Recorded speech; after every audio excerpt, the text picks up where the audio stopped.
আঙ্গুর দেখে খুশি হলেন। একটা আঙ্গুর তিনি হাতে নিয়ে বিসমিল্লাহ বলে মুখে দিলেন। আর উতবার গোলাম মালি ডাক দিয়া বলে, মিন আইনা জিতা, আপনি কোত্থেকে আসছেন? আল্লাহর নবী বলেন, জিতু মিনাল মক্কা, আমি মক্কা থেকে আসছি। বলে, আপনি মক্কা থেকে আসছেন, আপনি কি বললেন? বলে, আমি বিসমিল্লাহ বলছি। বিসমিল্লাহ বললেন, এমন শব্দ তো আমি আজ পর্যন্ত কোন মানুষের মুখে শুনি নাই। সুবহানাল্লাহ বলেন। আল্লাহর নবী বলে, তুমি শুনবা কিভাবে? তুমি কিভাবে শুনবা? এই কথা তো তায়েফের কোন মানুষের মুখে শোনার কথা, কারণ তায়েফে তো সব কাফের, এখানে তো মুসলমান নাই।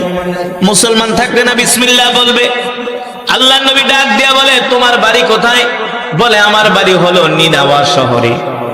বলে, তোমার বাড়ি যদি নিনাওয়া শহরে হয়, সেখানে আমার একজন ভাই আছে। বলে, নাম কি? আমার ভাইয়ের নাম হলো ইউনুস বাত্তাহ আলাইহিস সালাম। উতবার গোলাম মালি বলে, আপনি তাকে কিভাবে চিনেন? সে তো নবী। ইউনুস আলাইহিস সালাম তো নবী, আপনি তাকে কিভাবে চিনেন? আল্লাহর নবী বলে, আমি কেন চিনব না? ইউনুস আলাইহিস সালামও নবী, আমিও নবী। এই কথা শোনার পরে ওই উতবার গোলাম মালি আল্লাহর নবীর হাত মোবারক একটা চুমু দিছে। বলে, তাহলে আপনি কি শেষ জামানার পয়গম্বর? বলে, আমি শেষ জামানার পয়গম্বর। বলে, হ্যাঁ, আমি আমাদের ধর্মীয় কিতাবের মধ্যে শুনেছি শেষ জামানায় একজন নবীর আবির্ভাব হবে, যার নাম হবে মুহাম্মদ ইবনে আব্দুল্লাহ, যিনি কালেমার দাওয়াত দেওয়ার জন্য তায়েফে আসবে। ওগো নবী, আমি সেই দিন থেকে আমাদের ধর্মীয় কিতাবে আপনার নাম পড়ে আমি তায়েফের এই খেজুরের বাগানে, আঙ্গুরের বাগানে গোলামি করতেছি আপনাকে পাওয়ার জন্য। আপনি আর দেরি করবেন না, আপনি এখনই আমাকে কালেমা পড়ায় মুসলমান বানায় দেন। এবার উতবার গোলাম মালিকে আল্লাহর নবী কালেমা পড়ায় মুসলমান বানায় দিলেন। দূর থেকে উতবা তাকায় তাকায় দেখতেছে আল্লাহর নবীর সাথে তার গোলাম হাসি দিয়ে কথা বলতেছে। এবার উতবা চিন্তা করে মনে মনে, এতদিন কালেমার দাওয়াত ছিল মক্কায়, এখন চলে আসছে তায়েফে, আমার গোলাম মালিক কালেমা পড়া মুসলমান হইছে। এই কথা যদি তায়েফের মানুষ, মক্কার মানুষ জানে, তাহলে সবাই আমাকে ধিক্কার দিবে যে তোমার গোলাম কিভাবে কালেমা পড়া মুসলমান হইল। মুহাম্মদের তুমি এত বড় দুশমন। উতবা তার গোলামকে ডাক দিছে, এদিকে আস, এই যুবকের সাথে তো কি কথা বলস? বলে, বললে আপনার সমস্যা কি? কারে বেটা, এই যুবক কি আমার চেয়ে তুই বেশি চিনস নাকি? সে তো আমাদের আত্মীয়, সে তো হলো হুয়া মাজনুন, একটা পাগল কন্যা, উযুবিল্লাহ। সে হলো হুয়া সাইন, সে হলো একটা জাদুকর। আল্লাহর রাসূলকে যখন এই কথা বলতেছে, উতবার গোলাম মালি বলে, আপনি তো একটু আগে এই যুবকের প্রশংসা করলেন, ঠিক না? আপনি তো আঙ্গুর দিলেন, আপনি তো বললেন তার মতো এত ভালো মানুষ মক্কার জমিনে একজনও নাই। আপনি এখন তার বিরোধিতা কেন করতেছেন? এবার উতবা চুপ করে আছে।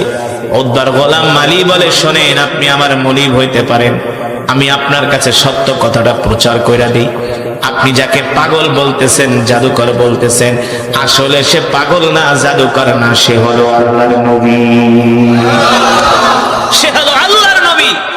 আমি তার হাতে হাত রেখে কালেমা পড়ে মুসলমান হয়ে গেছি। কই করছস কি?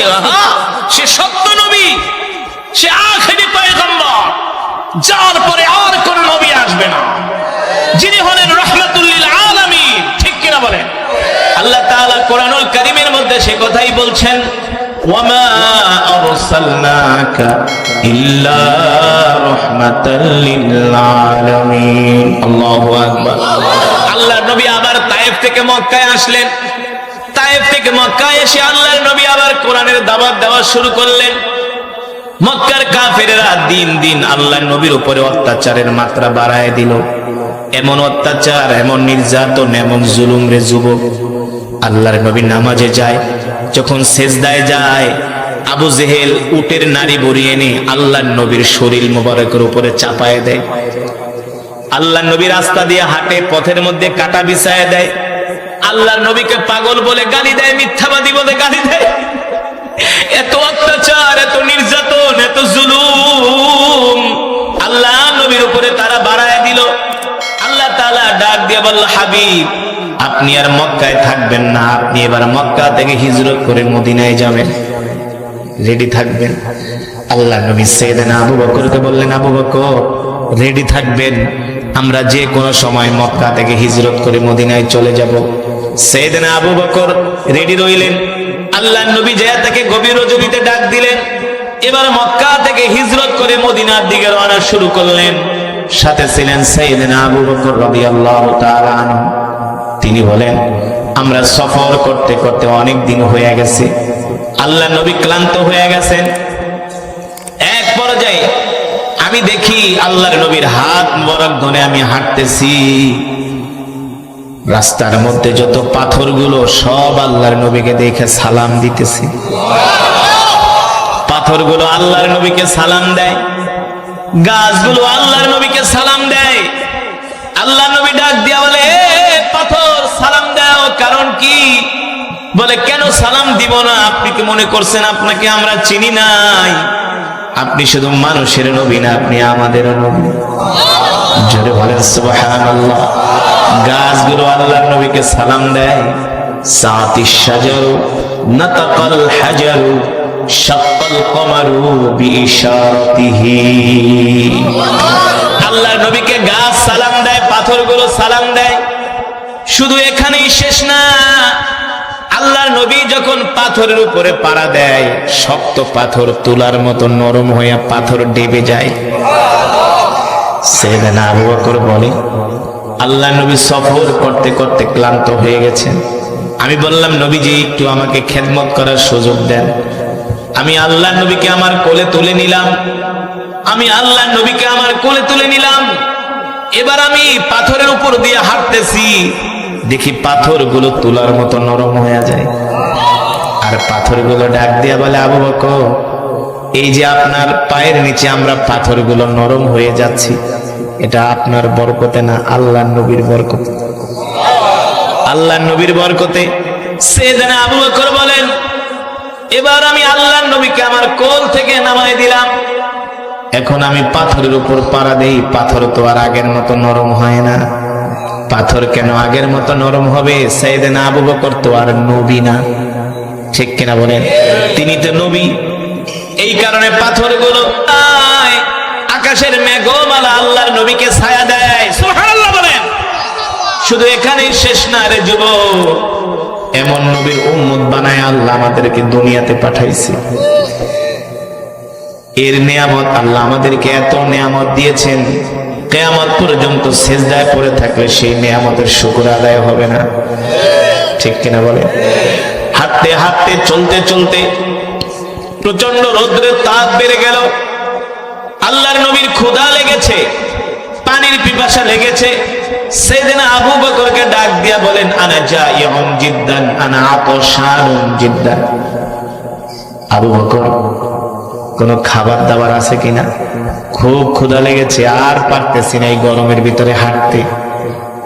সাইয়েদনা আবু বকর বলে, গো আল্লাহর নবী, খাবার দাবার যা ছিল সব শেষ হয়ে গেছে।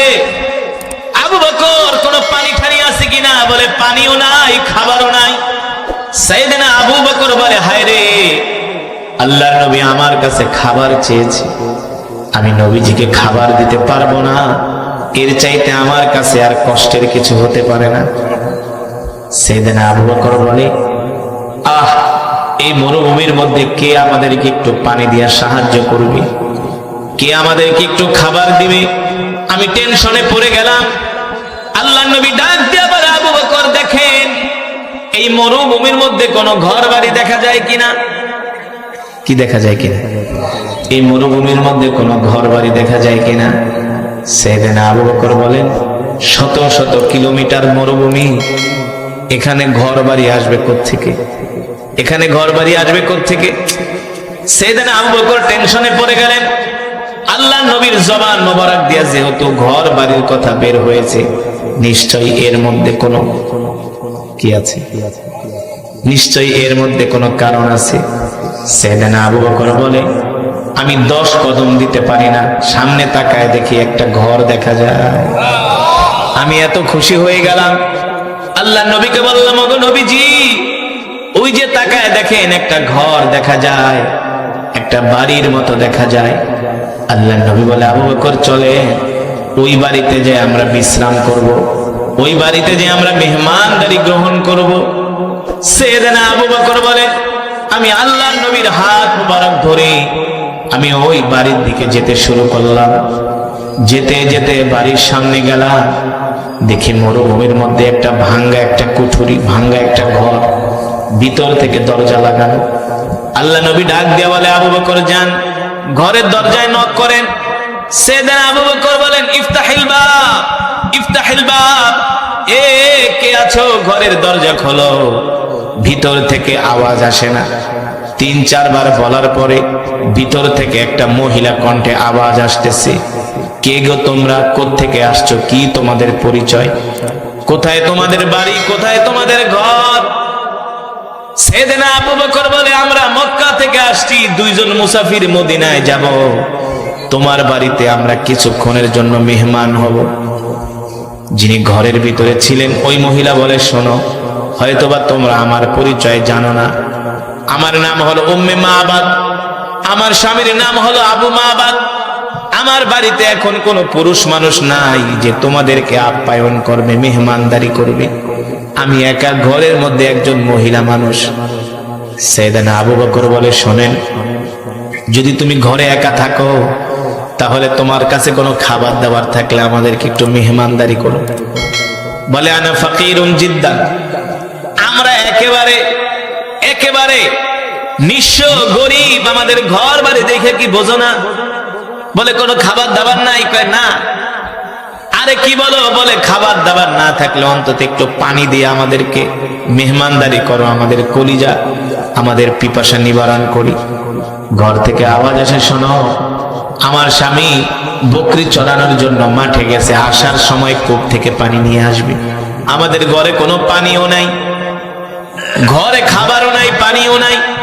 আল্লাহর নবী রাহমাতুল লিল আলামিন দেখেন ওই উম্মে মাবাদের ঘরের সামনে একটা বকরি বাঁধা। কি বাঁধা? একটা বকরি বাঁধা। আল্লাহর নবী ডাক দিয়ে বলে, আবু বকর, উম্মে মাবাদের ঘরের সামনে একটা বকরি বাঁধা আছে। উম্মে মাবাদকে বলেন, সে যদি অনুমতি দেয় আমরা এই বকরি থেকে একটু দুধ দোয়া 2 জনে খাই, পান করি, ক্ষুধা নিবারণ করি। সাইয়েদনা আবু বকর বলে, উম্মে মাবাদ, ও উম্মে মাবাদ, তোমার ঘরে খাবারও নাই, পানিও নাই, তাহলে তোমার ঘরের সামনে একটা বকরি বাঁধা আছে, তুমি যদি অনুমতি দাও এই বকরি থেকে আমরা একটু দুধ দোয়া 2 জনে পান করি। উম্মে মাবাদ মহিলা মানুষ ঘর থেকে বলে, শোনো পথিক, তোমরা হয়তোবা জানো না, আমাদের ঘরের সামনে যে বকরি বাঁধা আছে এই বকরি হলো একটা অসুস্থ বকরি, হাঁটতে পারে না, চলতে পারে না, দুধ দেবে তো দূরের কথা। আল্লাহ নবী বলে, আবু বকর, আপনি শুধু অনুমতি নেন, এই বকরি থেকে দুধ দোয়ানোর দায়িত্ব আমার। জোরে বলেন সুবহানাল্লাহ। উম্মে মাবাদ তো আর জানে না তার বাড়িতে কে আসছে, ঠিক কিনা বলেন? আল্লাহর নবী যখন আবু বকরকে বললেন, সাইয়েদনা আবু বকর বলে, বোন, তুমি শুধু অনুমতি দাও। 1 বার 2 বার 3 বার বলার পরে মহিলা রাগ করে কয়, কথা বললে বোঝো না, ঠিক আছে যাও, তোমরা পারলে অসুস্থ বকরির থেকে দুধ দোয়া 2 জনে পান করো। আল্লাহর নবী বলে, আবু বকর, অনুমতি তো আনছেন, এবার উম্মে মাবাদের থেকে একটা পাত্র নিয়ে আসেন, কারণ দুধ দোয়ায় তো একটা পাত্রতে রাখতে হবে। উম্মে মাবাদ ঘরের থেকে একটা ছোট পাত্র দিছে। আল্লাহর নবী বলে, ছোট পাত্রে হবে না, বড় পাত্র আনেন। সাইয়েদনা আবু বকর বলে, বোন, একটা বড় পাত্র দাও, ছোট পাত্রে হবে না। মহিলা মানুষ আরো রাগ করছে, এত বারবার বলি অসুস্থ বকরি দুধ দেয় না, আবার বড় পাত্র। ঘর থেকে একটা বড় পাত্র দিয়া উম্মে মাবাদ বলে, আমার সন্দেহ হলো, আসলে দেখি আমার বাড়িতে কে আসছে। উম্মে মাবাদ বলে, আমি ঘরের দরজাটা একটু ফাঁকা করে বাহিরে তাকাইলাম, দেখি আমার ঘরের উঠানে একজন যুবক দাঁড়ায় আছে, তার চেহারা আমি দেখি আর বারবার আকাশের চাঁদের কথা মনে করি, দেখি চাঁদ সুন্দর নাকি এই যুবক সুন্দর। উম্মে মাহবাব বলে, আল্লাহি রব্বিল কাবা, রবের কাবার কসম খায়া বলি, ওই চাঁদের চেয়েও এই যুবক সুন্দর। উম্মে মাবাদ বলে আমি যুবক মুহাম্মাদের চেহারার দিকে তাকাই রইলাম, এখন আমি আর আমার নজর ফিরাইতে পারি না। আল্লাহু আকবার। এত সুন্দর চেহারার মানুষ আমি আজ পর্যন্ত কোনোদিন দেখি নাই। উম্মে মাবাদ আল্লাহর নবীর সৌন্দর্যের বর্ণনা দেয়। উম্মে মাবাদ বলে মুহাম্মাদের চোখগুলো এত সুন্দর, চুলগুলো এত সুন্দর, কত সুন্দর করে কথা বলে, মুস্কি হাসি দেয়। চেহারার ভিতরে কোনো ক্লান্তির ছাপ নাই। মুহাম্মাদের চেহারার দিকে তাকাইলে তাকায়া থাকতে মন চায়। আল্লাহু আকবার। সে কথাই তো আল্লাহ কোরআনুল কারীমের মধ্যে বলেন, ওয়া মা আরসালনাকা ইল্লা রাহমাতাল লিল আলামিন। আল্লাহু আকবার। এ দুনিয়ার মানুষ, আমি আল্লাহ তোমাদের জন্য এমন একজন নবী পাঠাইছি, প্রেরণ করেছি তোমাদের মধ্যে, যেই নবী কিনা তোমাদের জন্য রহমত, যেই নবী কিনা তোমাদের জন্য বরকত। আল্লাহ তাআলা পৃথিবীর যত সৌন্দর্য, সব সৌন্দর্য আল্লাহ আমার নবীকে দান করছে। আমার নবীর মতো এত সুন্দর করে আল্লাহ পৃথিবীতে কাউকে সৃষ্টি করে নাই। ঠিক কিনা বলেন? আম্মা জান আয়েশা রাদিয়াল্লাহু তাআলা আনহা বলেন, আম্মা জান আয়েশা রাদিয়াল্লাহু তাআলা আনহা বলেন, মিশরের রমণীরা পয়গম্বর ইউসুফের চেহারা দেখা আপেল কাটতে কাটতে তারা আঙ্গুল কেটে ফেলেছিল, কিন্তু আমার স্বামী মুহাম্মদ সাল্লাল্লাহু আলাইহি সাল্লামের চেহারা যদি মিশরের রমণীরা দেখতো, তারা শুধু আঙ্গুল কাটতো না, আল্লাহর নবীর চেহারার দিকে তাকায়া নজর ফিরাইতে পারতো না, তারা তাদের কলিজা কেটে ফেলতো। এত সুন্দর করে আল্লাহ আমার নবীকে সৃষ্টি করেছেন। সুবহানাল্লাহ বলে। এত সুন্দর করে আল্লাহ তাআলা আমার নবীকে বানাইছে, যেই নবীর চেহারার দিকে তাকায়া মক্কার কাফেররা তাদের দুঃখগুলো ভুলে যাইত। সাহাবীদের যখন ক্ষুধা লাগতো, ক্ষুধা, সাইয়েদনা আবু বকরের যখন ক্ষুধা লাগতো, সাইয়েদনা ওমরের যখন ক্ষুধা লাগতো, তারা আল্লাহর নবীর দরবারে এসে বসে থাকতো, নবীজির চেহারার দিকে তাকায় থাকতো। আল্লাহর নবী তাকায় বলে, আবু বকর এইভাবে তাকায় রয়েছেন কেন? ওমর এইভাবে তাকায় রয়েছেন কেন? সাইয়েদনা আবু বকর ওমর উত্তর দিত, নবীজি ক্ষুধা লেগেছে, ঘরে গিয়েছিলাম, খাবার নাই, আপনার মজমায় এসে আপনার চেহারার দিকে তাকাইলে ক্ষুধার যন্ত্রণা ভুলে যায়। এমন একজন নবী আল্লাহ আমাদেরকে দিয়েছেন। আল্লাহু আকবার। যেই নবী সম্বন্ধে আল্লাহ কোরআনুল কারীমের মধ্যে বলছেন, লাকাদ জাআকুম রাসূলুম মিন আনফুসিকুম আজিজুন আলাইহি মা আনিতুম হারিসুন আলাইকুম বিল মুমিনিনা রাউফুর রহিম। আল্লাহ তাআলা বলেন, দুনিয়ার মানুষ, আমি আল্লাহ তোমাদের জন্য এমন একজন নবী পাঠাইছি, যেই নবী কিনা তার জীবনের চেয়েও তোমাদেরকে ভালোবাসে, যেই নবী কিনা তার পরিবারের চেয়েও তোমাদেরকে ভালোবাসে। সুবহানাল্লাহ। যেই নবী কিনা তার আত্মীয় স্বজনের চেয়েও তোমাদেরকে ভালোবাসে, এমন একজন নবী আল্লাহ তাআলা আমাদেরকে দান করেছেন। খুশি নাকি বেজার? এবার উম্মে মাবাদ বলে, আমি ঘর থেকে একটা বড় পাত্র দিলাম, দেখি পয়গম্বর মুহাম্মদ সাল্লাল্লাহু আলাইহি সাল্লাম ওই পাত্র নিয়ে বকরির কাছে যাইতেছে। অসুস্থ বকরি আল্লাহর নবীকে দেখার সাথে সাথে সুস্থ হয়ে গেছে। শুধু সুস্থই হয় নাই, এবার বকরি আল্লাহর নবীকে সালাম দেয়, আসসালামু আলাইকা ইয়া রাসূলুল্লাহ। আল্লাহ নবী বলে, বকরি সালাম দিলা? বলে, সালাম কেন দিব না? আপনি কি মনে করছেন আপনাকে কি চিনি নাই? আপনি শুধু মানুষের নবী না, আপনি আমারও নবী। জোরে বলেন সুবহানাল্লাহ। ওগো নবীজি, আমি ছিলাম অসুস্থ, আপনাকে দেখার পরে আমি সুস্থ হয়ে গেছি। আল্লাহর নবী এবার বকরিকে ডাক দিছে, এদিকে আসে।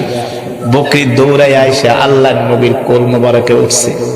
এবার বকরি তার মাথা মুখটা আল্লাহর নবীর কানের কাছে নিয়ে বকরির মনের দুঃখগুলো বলে। বকরির চোখ দিয়া পানি পড়ে, বলে, নবীজি দেখেন, আমি এত বছর ধরে অসুস্থ, আমার মালিক আমাকে ঘাস খাওয়ায় না, আদর করে না, যত্ন করে না, আমি দুধ দিতে পারি না, এই কারণে আমাকে কোথাও নিয়ে যায় না, আমাকে ঠিক মতো খাবার দেয় না। আপনি তো রহমাতুল লিল আলামিন, আপনি তো আমারও নবী, আপনাকে দেখে আমি সুস্থ হয়ে গেছি। আল্লাহু আকবার। এবার আল্লাহর নবী বকরির মাথায় হাত দিয়ে বলে, তুমি আর কোনোদিন অসুস্থ হবে না। আল্লাহ তোমাকে দুনিয়াতে যতদিন রাখবে তুমি সুস্থতার সাথে বাঁচবে। আল্লাহু আকবার। উম্মে মাবাদ বলে আমি ঘর থেকে তাকায় তাকায় দেখি ওই যুবক মোহাম্মদ বকরির সাথে কথোপকথন করতেছে। এবার আল্লাহ নবী ডাক দিয়া বলে, বকরি আমরা দুইজন মুসাফির, কিছু মনে করো না, তোমার থেকে একটু দুধ দোয়াইতে চাই। বকরি দুই পা দুই দিকে দিয়া বলো, গো নবীজি আপনি আমার থেকে দুধ দোয়া খান। আল্লাহ নবী বিসমিল্লাহ বলে বকরির স্তনে হাত দেওয়ার সাথে সাথে পুরো স্তন দুধে ভরপুর হয়ে গেছে। বকরি ডাক দিয়া বলো, গো আল্লাহর নবী আর দুধের বার সইতে পারি না, তাড়াতাড়ি করে দুধ দহন করেন। এবার আল্লাহ নবী নিজে দুধ দহন করলেন। দুধ দোয়া পাত্র ভরে গেছে, বড় পাত্র। উম্মে মাবাদ সব কিছু তাকায় তাকায় দেখতেছে। হায়রে, এমন আজব মেহমান তো আমরা আজ পর্যন্ত কোনোদিন দেখি নাই। এবার দুধ দোয়ানোর পরে আল্লাহ নবী বলে, আবু বকর পান করেন। সেদিন আবু বকর বলে, না আপনি আগে পান করেন। আল্লাহ নবী বলে, না না না আপনি আগে পান করেন। দেখেন কেমন নবী, নিজে না খায়া আগে সাহাবীকে খাওয়া, আগে সাহাবীকে। আর আমরা হইলে কি করতাম? নিজে বসলেন বাপের নাম না। আল্লাহ নবী নিজে খায় না, সাহাবীকে খাওয়া। সাহাবী পান করার পরে আল্লাহ নবী নিজে পান করলেন। আল্লাহ নবী বলে, আবু বকর দেখেন তো দুধের অবস্থা কি। সেদিন আবু বকর রাদিয়াল্লাহু তাআলা আনহু বলে, ও আল্লাহর নবী যেমন দুধ তেমন আছে, এক ফোঁটাও কমে না, এক ফোঁটাও কমে নাই। আল্লাহর নবী বলেন, যান এবার দুধের পাত্রটা উম্মে মাবাদের ঘরে দিয়ে আসি। সেদিন আবু বকর বলে, উম্মে মাবাদ নাও, তুমি খেয়েও তোমার স্বামীকে খাওয়াইও। আমরা দুইজন চলে গেলাম, আবার মদিনার দিকে যাত্রা শুরু করলেন। উম্মে মাবাদ বলে, আমি আর ঘরে থাকতে পারলাম না, ঘরের দরজাটা খুলে আমি লাফ দিয়ে ঘরের উঠানে পড়ে গেলাম। দেখি আমার পুরা বাড়ি জান্নাতের ঘ্রাণে, খুশবুতে আমার বাড়ি পুরা ঘ্রাণ ছড়ায় গেছে। যুবক মোহাম্মদের শরীরের ঘ্রাণে আমার বাড়ি পুরা ঘ্রাণ হয়ে গেছে, আমার বাড়ির চেহারা পাল্টায় গেছে। বলে দেখি যুবক মোহাম্মদ মদিনার দিকে যায়, আর আকাশের মেঘমালা যুবক মোহাম্মদকে ছায়া দেয়। তার শরীরে রৌদ্রের আলো লাগে না, তার শরীরে রৌদ্রের আলো লাগে না। আমি ডাক দিয়া বলে, এ মেহমান, বরকতের মেহমান তোমরা যেও না, তোমাদের মতো বরকতের মেহমান আমি আজ পর্যন্ত কোনোদিন দেখি নাই। আল্লাহু আকবার, জোরে বলেন আল্লাহু আকবার। যখন বিকাল বেলা হয়ে যায়, উম্মে মাবাদের স্বামী আবু মাবাদ বকরি চড়ায় বাড়িতে আসে। আয়েশা দেখে বাড়িতে ঘ্রাণ আর ঘ্রাণ। স্ত্রীকে ডাক দেয়, ইয়া জাওজি তাল উখরুজু মিনাদ দার, দরজা খুইলা বাইরে আসো। ব্যাপার কি আজকে বাড়িতে এত ঘ্রাণ? উম্মে মাবাদ বলে, স্বামী গো আসেন, আরো ঘটনা আছে। শুধু ঘেরান না, দেখেন অসুস্থ বকরি সুস্থ হয়ে গেছে। এটা কিভাবে সম্ভব? বলে, হ্যাঁ আপনি যখন সকালবেলা বের হয়ে গেছে, দুপুরবেলা দুইজন মানুষ আমাদের বাড়িতে আসছে। একজনের চেহারা এত সুন্দর, যাকে এক নজর দেখার পরে মনে হয়েছে কত বছরের না আপন মানুষ সে। তাকে বিদায় দিতে মন চায় নাই, কলিজা ছিঁড়ে গেছে। বলো কি কোত্থেকে আসছে? কিছু বলছে, বলে মক্কা থেকে আসছে। বলো কি মক্কা থেকে আসছে? কোথায় গেছে? বলে মদিনায়। আবু মাহমুদ বলে, বলো কি তিনি তো আখির জামানার পয়গম্বর, যাকে পাওয়ার জন্য আমি এই মরুভূমির মধ্যে ঘর বানাইছি। আর থাকবো না এখানে, চলো তাড়াতাড়ি করে মদিনায় যায়া সেই নবীর হাতে হাত রেখে কালেমা পড়ে মুসলমান হয়ে যাব। মুসলমান যুবক সেই নবীকে পাওয়ার জন্য আবু মাবাদ, উম্মে মাবাদ এবার তারা ঘর বাড়ি ভাঙ্গা সবকিছু লইয়া মদিনায় চলে গেছে। মদিনায় যায়া নবীজির হাতে হাত রেখে কালেমা পড়ে মুসলমান হয়ে গেছে। তারা ইসলামের জন্য কত কষ্ট করেছে, আর আমাদের কোনো কষ্ট করতে হয় নাই। বিনা কষ্টে বিনা পরিশ্রমে আল্লাহ আমাদেরকে বিশ্ব নবীর উম্মত বানাইছে। খুশি নাকি বেজার? খুশি নাকি বেজার? শুধু নবীজির উম্মত হয়েছি, উম্মত হয়ে কি জান্নাতে যাওয়া যাবে? নবীজির সুন্নত মানতে হবে না? তাহলে আজ থেকে আমরা যতদিন বাঁচবো আল্লাহ নবীর সুন্নত গুলো মানবো। 5 ওয়াক্ত নামাজ আমরা জামাতের সাথে আদায় করব ইনশাআল্লাহ। নামাজ কয় ওয়াক্ত? জোরে বলেন কয় ওয়াক্ত? 5 ওয়াক্ত নামাজ। আর আল্লাহ রসুলের সুন্নত গুলো আমরা মানবো। আফসুস সালাম, এক মুসলমান আর এক মুসলমানকে সালাম দিব। ওয়াতিমুত তাআম, ক্ষুধার্তদেরকে খাওয়াবো। লিনুল কালাম, আমরা এক মুসলমান আর এক মুসলমানের সাথে নরম ভাষায় কথা বলবো ইনশাআল্লাহ। 32 বছর ধরে বিমান চালায়। আমি পাইলটকে যখন পেলাম মাহফিলে, 1 থেকে 1.5 ঘন্টা আমি তার সাথে আলাপ করলাম। ভাই বিমান চালান, একটু বলেন না, আকাশে যখন ওড়েন তখন কেমন লাগে? বলে হুজুর, যত উপরে যাই তত আল্লাহ তাআলার নিদর্শন দেখতে পাই। পরে আমরা বিমান ল্যান্ড করার 1 মিনিট আগেও আমরা বলতে পারি না যে আমরা নিরাপদে পৌঁছতে পারবো কিনা, এই গ্যারান্টি আমরা দিতে পারি না। বলে আমরা আল্লাহ তাআলার উপর ছেড়ে দিই। আমি হজে যাচ্ছি, হজ না ওমরা সফরে যাচ্ছি। একজন বিমানের পাইলট, বিমান ক্রু যারা খাবার দেয়, বালা বলে মেয়েদের ক্রু যারা ছেলে, একজন বয়স্ক লোক উত্তরায় ওনার বাসা। উনি আমাকে দেখে দৌড়ে আসছে, বলে হুজুর আমি তো আপনাকে চিনি, আমি সবসময় আপনার তেলাওয়াত শুনি। তো আমি বলি যেহেতু আমাকে চিনে, আমার ভক্ত, তো বলছি আপনার নাস্তা রাস্তা কাজটা শেষ করে আসেন, আপনার সাথে গল্প করবো। বলে ঠিক আছে হুজুর, আপনাকে পাইছি, আপনার সাথে আজকে গল্প করব। তো ঢাকা থেকে জেদ্দা প্রায় উনি আমাকে 1 থেকে 1.5 ঘন্টা সময় দিছে। বিশ্বাস করেন, আমরা ম্যাপে দেখতেছি যে জেদ্দা এয়ারপোর্টে বিমান অবতরণ করতে আর মাত্র 30 মিনিট বাকি আছে। কত মিনিট? তো যারা বিমান জার্নি করে তারা মনে করেন যত টাইম কমে তত খুশি হয়, কারণ বিমানে বসে থাকতে কারোই ভাল লাগে না। বিমানে থাকা মানে কি 1 সেকেন্ডের কোনো কি নাই, নিরাপত্তা নাই, গ্যারান্টি নেই। তো আমি ক্রুকে বলতেছি, ভাই আর 30 মিনিট বাকি আছে, আমরা বিমান ল্যান্ড করবো। হুজুর এটা গ্যারান্টি দেওয়া যায় না, এটা আল্লাহর হাতে। সুবহানাল্লাহ বলেন। কার হাতে? আরো জোরে বলুন, কার হাতে? আল্লাহ রাব্বুল আলামিন কোরআনুল কারীমের মধ্যে সে কথাই বলছেন, ফাবিআইয়ি আলাই রাব্বিকুমা তুকাদ্দিবান। নবী আপনি বলে দেন, এই দুনিয়ার মানুষ, তোমরা আমার কোন নিয়ামতকে অস্বীকার করবে? তোমরা আমার কোন নিয়ামতকে অস্বীকার করতে পারবে না। আমি আল্লাহ তোমাদেরকে হাজারো কোটি নিয়ামত দিয়া তোমাদেরকে আমি আল্লাহ ডুবিয়ে রেখেছি, ঠিক কিনা বলেন? কত নিয়ামত, কত নিয়ামত। ওয়া ইন তাউদ্দু নি'মাতাল্লাহি লা তুহসুহা ইন্নাল্লাহা লাগফুরুর রহিম। আল্লাহ রাব্বুল আলামিন বলেন, দুনিয়ার মানুষ, আমি আল্লাহ তোমাদেরকে যে কত নিয়ামত দিয়েছি, এই নিয়ামত তোমরা কিয়ামত পর্যন্ত গণনা করে শেষ করতে পারবে না, ঠিক কিনা বলেন? ও মুসলমান, যে কোরআন আমি আপনাদের সামনে তেলাওয়াত করলাম, এই কোরআন আল্লাহ তাআলা বিশ্ব নবীর উপরে নাজিল করেছেন। আল্লাহ তাআলা বিশ্ব নবীর উপরে কোরআন নাজিল করে আল্লাহ তাআলা নবীকে বলে দিয়েছেন, নবী ইন্না আনজালনা ইলাইকা যিকরা লিতুবাইয়িনা লিন-নাস। নবী আমি আল্লাহ আপনাকে যে কোরআন দিয়েছি, এই কোরআন চাইলে আমি পয়গম্বর ইব্রাহিমকে দিতে পারতাম, ঠিক কিনা বলেন? এই কোরআন আমি চাইলে মুসা কালিমুল্লাহকে দিতে পারতাম, এই কোরআন আমি চাইলে ইউনূসকে দিতে পারতাম, এই কোরআন আমি চাইলে দাউদকে দিতে পারতাম, কিন্তু আমি আল্লাহ এই কোরআন কোন পয়গম্বরকে দেই নাই। এই কোরআন আমি আমার হাবিবের জন্য রেখে দিয়েছি। আল্লাহু আকবার। সুতরাং নবী আপনার এত সম্মান, এত মর্যাদা একমাত্র কোরআনের কারণে, ঠিক কিনা বলেন?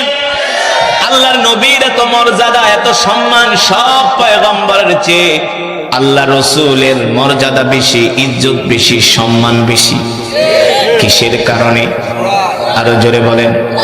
আল্লাহ তাআলা সে কথাই বলছেন, ইন্না আনজালনা ইলাইকা যিকরা লিতুবাইয়িনা লিন-নাস।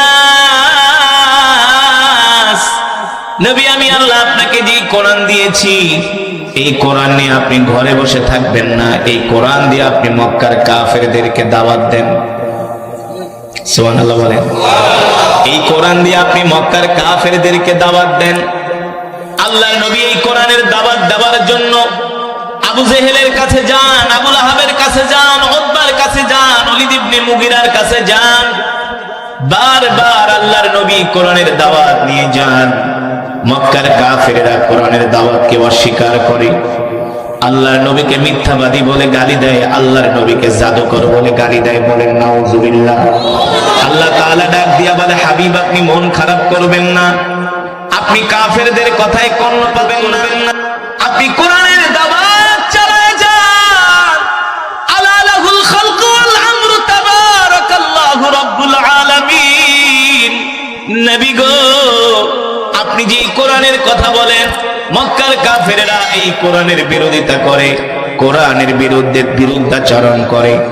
আপনি মক্কার কাফেরদের সামনে ঘোষণা করে দেন, এ মক্কার কাফেরেরা তোমরা শুনে রাখো, আলা লাহুল খালকু ওয়াল আমর তাবারাকাল্লাহু রাব্বুল আলামিন। মক্কার কাফেরেরা শুনে রাখো, আমি আল্লাহর পয়গম্বর মুহাম্মদ সাল্লাল্লাহু আলাইহি সাল্লাম ঘোষণা করতেছি, তোমরা যতই কোরআনের বিরোধিতা করো, যতই কোরআনের বিরোধিতা করো না কেন, যতই তোমরা কোরআনের বিরুদ্ধে বিরুদ্ধাচরণ করো না কেন, আমি আল্লাহর পয়গম্বর মুহাম্মদ সাল্লাল্লাহু আলাইহি সাল্লাম কোরআনের কথা বলেই যাব, কোরআনের বিধানের কথা বলেই যাব। শুধু কোরআনের বিধানের কথাই বলবো না, আজকে আমি তোমাদের সামনে ঘোষণা করতেছি, এই আসমান যার আইন চলবে তার, আল্লাহু আকবার, জমিন যার বিধান চলবে তার। আল্লাহর পয়গম্বর বিশ্বনবী রাহমাতুল লিল আলামিন মক্কার কাফেরদের রক্ত চক্ষুকে উপেক্ষা করে আল্লাহর কোরআনের দাওয়াত দিয়েছেন, ঠিক কিনা বলেন? এই কোরআনের কথা বলার কারণে নবীজির উপর এই বস, ওঠাউঠি করে, বসো, অশিক্ষিতর মতো ওঠাউঠি করে বয়ান হচ্ছে। এটা কি যাত্রা নাকি যে মন চাইলে উঠে যাবেন? বসেন। আপনাদের চেয়ে আমি অনেক বেশি ব্যস্ত। আপনারা যাবেন আধা কিলো 1 কিলো দূরের, আমি যাব ঢাকা। ব্যস্ততা কার বেশি? আপনি উঠাউঠি করতেছেন, যদি আপনার কারণে 10 জনের বয়ান শোনায় ব্যাঘাত হয়, আপনার গুনাহ হয়। রাগ করতেছে, এটা কোরআনের মজমা। আপনি উঠাউঠি করলে তো এটা আল্লাহ তাআলা দেখছেন, তার মানে আপনি কোরআনকে ভালোবাসেন না, ঠিক না? যত দরদ নিয়ে কোরআনের বয়ান শুনবেন, আল্লাহ তাআলা তত আপনার অন্তরে কোরআনের নূর বৃদ্ধি করে দিবেন। বুঝেন নাই? আল্লাহ তাআলা সকলকে তৌফিক দান করুন। অল্প সময় বয়ান হবে, আপনাদের ধৈর্যচ্যুত হবে না, অল্প সময়, আর 15 মিনিট, তারপরে মোনাজাত দিয়ে দিন। রাজি আছেন? ধৈর্য ধরে বসতে পারবেন তো ইনশাআল্লাহ? মুসলমান আল্লাহর বান্দারা, আল্লাহর নবী শেষ পর্যন্ত এই কোরআনের দাওয়াত নিয়ে তায়েফের ময়দানে গেলেন। কোথায় গেলেন? তায়েফের ময়দানে আল্লাহর নবী কোরআনের দাওয়াত নিয়ে গেলেন। তায়েফের ময়দানে বড় বড় 3 জন নেতা ছিল। একজনের নাম হলো উসওয়ান বিন হাবিব, আরেকজনের নাম হলো মাসউদ, আরেকজনের নাম হলো ওয়াইনা। আল্লাহর নবী 3 জনের কাছে কোরআনের দাওয়াত নিয়ে গেলেন। প্রথম জন বলল, মুহাম্মদ, মক্কার জমিনে এত ধনী মানুষ থাকতে আল্লাহ তোমার মতো একটা গরিব মানুষকে কেন নবী বানাইছে? নাউজুবিল্লাহ। আর জোরে বলেন নাউজুবিল্লাহ। সুতরাং মুহাম্মদ, আমি তোমার কথা শুনবো না, তোমার সামনে যাবো না। আর জোরে বলেন নাউজুবিল্লাহ। আর এক কাফের জাহান্নামের কীট, যার নাম হলো মাসউদ, তিনি বললেন, মুহাম্মদ, তুমি যদি সত্য নবী হয়ে থাকো, আর যদি তুমি আমাকে দাওয়াত দাও, তোমার দাওয়াত যদি আমি গ্রহণ না করি, তাহলে আমার বিপদ আছে। তার মানে আমি তোমার সামনেও যাব না, তোমার দাওয়াতের কথাও আমি শুনবো না। নাউজুবিল্লাহ। তৃতীয় জন আল্লাহর নবীকে এইভাবে উপেক্ষা করলেন। আল্লাহর নবী মন খারাপ করলেন। তায়েফের ময়দানে, মক্কা থেকে বুক ভরা কষ্ট নিয়ে তায়েফের ময়দানে গিয়েছিলেন কোরআনের দাওয়াত দেওয়ার জন্য। সিরাতের কিতাবের মধ্যে আসছে, আল্লাহর নবী 3 দিন পর্যন্ত কিছু খায় নাই। আল্লাহর নবী 3 দিন পর্যন্ত কিছু খায় নাই। ক্ষুধার্ত অবস্থায় তিনি তায়েফে গেলেন। মনে করেছিলেন তায়েফের মানুষেরা কোরআনের দাওয়াত গ্রহণ করবে। বুক ভরা আশা নিয়ে তায়েফের ময়দানে গেলেন। তায়েফের কাফেরেরা কোরআনের দাওয়াত তো গ্রহণ করলই না, উল্টা আল্লাহর নবীর বিরুদ্ধে অত্যাচার শুরু করে দিল।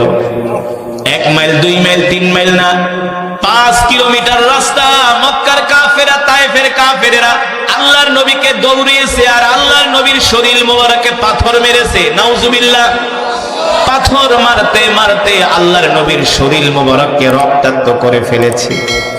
ও যুবক, ও বন্ধু, আজকে আমরা সেই কোরআনের কথা শোনার সময় আমাদের হয় না, না সেই কোরআনের মজমায় বসার সময় আমাদের হয় না, সেই কোরআন আমরা শিখি না। অথচ এই কোরআনের জন্য আল্লাহর নবী রক্ত দিয়েছেন, উহুদের ময়দানে দান্দান মোবারক শহীদ করেছেন। আল্লাহর নবী হাসরের ময়দানে যখন বলবে, উম্মত তোমাদেরকে আমি এত ভালোবেসেছি অথচ তোমরা কোরআন শিখলা না, সেই সময় আল্লাহর নবীর কাছে কি জবাব দিবেন বলেন? যে আল্লাহর নবীকে আল্লাহ তাআলা ৭০,০০০ বার জিজ্ঞেস করছে, ইসআলনি ইয়া মুহাম্মদ, ইসআলনি ইয়া মুহাম্মদ, ওগো আমার বন্ধু আপনি আমার কাছে কি চান? আপনি যা চাইবেন আমি আল্লাহ আপনাকে তাই দিব। আল্লাহ তাআলা ১,০০০ বার ২,০০০ বার না, ৭০,০০০ বার আল্লাহ তাআলা বলছেন, হাবিব আপনি যা চান আপনাকে তাই দিব। আল্লাহ নবী শুধু বলছেন, উম্মতি উম্মতি উম্মতি উম্মতি, আমি আমার উম্মতের জন্য চাই, আমি আমার নিজের জন্য কিছু চাই না। আর সেই নবীর উম্মতেরা আজকে কোরআন পড়তে পারে না, না সেই নবীর উম্মতেরা আজকে নামাজ